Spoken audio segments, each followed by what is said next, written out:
Bonjour. Aujourd'hui, on explore une idée vraiment essentielle. L'apprentissage de la lecture, de l'écriture, ça ne commence pas vraiment au CP. Non, les bases se posent bien avant. Exactement, dès l'école maternelle.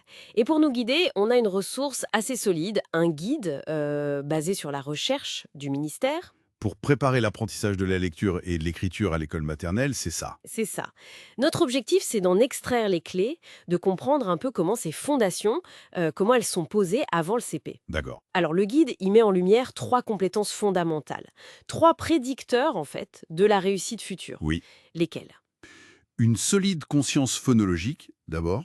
Ensuite, une bonne connaissance des lettres et enfin la compréhension du principe alphabétique. D'accord. Bon, commençons par la conscience photologique alors.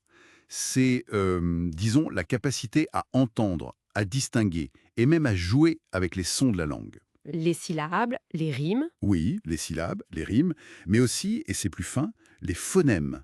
Ces toutes petites unités de son comme le f ou le p, par exemple. Ah oui. Et ça se développe progressivement. La sensibilité aux syllabes, aux rimes, ça vient assez tôt, parfois dès 3 ans, on le voit. Hmm. Mais la conscience des phonèmes, isoler vraiment chaque petit son, c'est plus complexe. Ça arrive plus tard. Et j'imagine que c'est pas si simple d'isoler un son comme peu. Mm. Exactement. C'est intéressant ça. Isoler un son comme f ou s, qu'on peut faire durer. F, s, c'est plus facile. Oui. Alors qu'un peu ou un te, c'est très bref, presque une petite explosion, difficile à prononcer tout seul, sans voyelle après. Donc on commence par les sons plus faciles. Voilà, c'est recommandé. Commencez par les sons qu'on peut étirer, les voyelles, certaines consonnes. D'accord. Mais le point crucial ici, c'est que des études très importantes montrent que cette capacité à manipuler les phonèmes, c'est vraiment le facteur clé. Le plus déterminant pour la lecture. Oui, le meilleur prédicteur de la réussite en lecture, selon plusieurs grosses études, des méta-analyses même. C'est fou quand même. Jouer avec des petits sons presque abstraits, et ça a un tel impact. Et pour ces sons plus difficiles, comme le P ou le T, il y a des astuces. Ben, l'idée, c'est d'y aller progressivement. Souvent, on les aborde plus tard. Et on peut s'aider de l'articulation, voir comment la bouche bouge, parfois même utiliser un geste associé. À l'approche multisensorielle donc. Tout à fait. Ça fait le lien avec l'apprentissage des lettres aussi d'ailleurs. Utiliser la vue, l'ouïe, le toucher, le geste pour écrire. Ça aide à mémoriser. Parlons-en justement des lettres et de ce fameux principe alphabétique. Oui, Le principe, si j'ai bien compris, c'est comprendre le code en fait, que les lettres, les signes écrits correspondent à des sons. c'est exactement ça. Les graphèmes pour les phonèmes.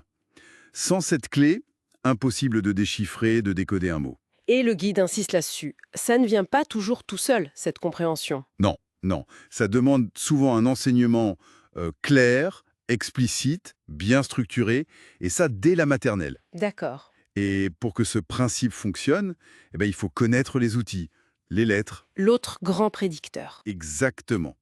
Connaître leur forme, bien sûr, mais aussi leur nom et le son qu'elles font.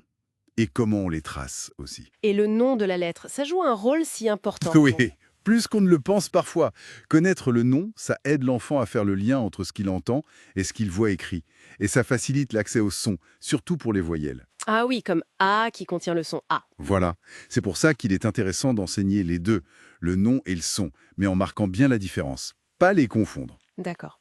Et il y a un point qui m'a vraiment interpellée dans cette lecture, c'est l'importance de laisser les enfants essayer d'écrire. Ah oui, les essais d'écriture. Même très tôt, en maternelle, avant de savoir vraiment écrire. Ça peut sembler un peu contre-intuitif. Mais c'est absolument crucial. Ces essais, même s'ils sont approximatifs phonétiquement ou pour l'orthographe, ils sont hyper précieux. Pourquoi donc? Parce que quand un enfant essaie d'écrire un mot, par exemple soleil, il est obligé de réfléchir activement. Il se demande quels sons j'entends dans soleil, comment je peux les représenter avec des lettres. Hmm. C'est un exercice mental très puissant. Ça le force à découper le mot en sons et donc ça stimule directement sa conscience phonémique. Ah oui, je vois. Il passe du dessin du mot, peut-être, à coder les sons qu'il entend. C'est ça. Au début, il peut écrire dinosaure plus grand que Fumi, parce que le dinosaure est grand. C'est lié au sens. D'accord. Puis petit à petit, il comprend que l'écriture, ça représente les sons de la parole. C'est une évolution clé. Alors concrètement, Dans une classe, comment on met tout ça en place? La phonologie, les lettres, l'écriture. Eh bien, le guide recommande une combinaison d'approches. Pour la conscience phonologique générale, les rimes, les syllabes, on utilise beaucoup d'activités ludiques, régulières. Des comptines, des jeux. Oui, voilà, comptines, jeux de doigts, des chansons, des jeux d'écoute. Tout ce qui joue avec les sons. Mais pour les aspects plus pointus, comme manipuler les phonèmes ou faire le lien précis entre une lettre et un son, Là, il faut être plus direct. oui, un enseignement plus explicite est nécessaire. Souvent en petits groupes d'ailleurs, pour pouvoir bien s'adapter au rythme de chacun. Et on peut utiliser des supports comme le prénom. Le prénom, c'est un outil formidable. C'est un mot que l'enfant connaît par cœur, qui a du sens pour lui. C'est parfait pour commencer à explorer les lettres, les sons qu'il compose. Bon, si on essaie de résumer tout ça, la maternelle, c'est bien plus qu'une préparation passive.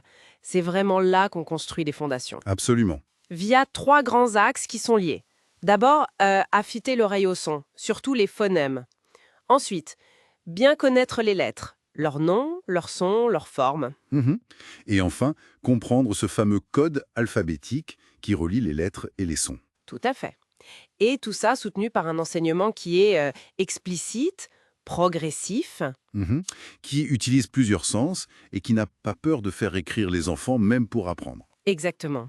Et ça nous amène peut-être à une dernière réflexion, une question un peu plus large. Oui. Si on voit bien à quel point ces compétences développées si tôt sont décisives pour la suite, pour toute la scolarité même, comment on s'assure que chaque enfant, vraiment chaque enfant, quelles que soient ses facilités au départ ou son environnement familial, comment on s'assure qu'il puisse bénéficier pleinement de cette préparation essentielle, avant même d'arriver au CP? C'est une excellente question. Un vrai enjeu d'égalité des chances, finalement. Oui, un enjeu fondamental.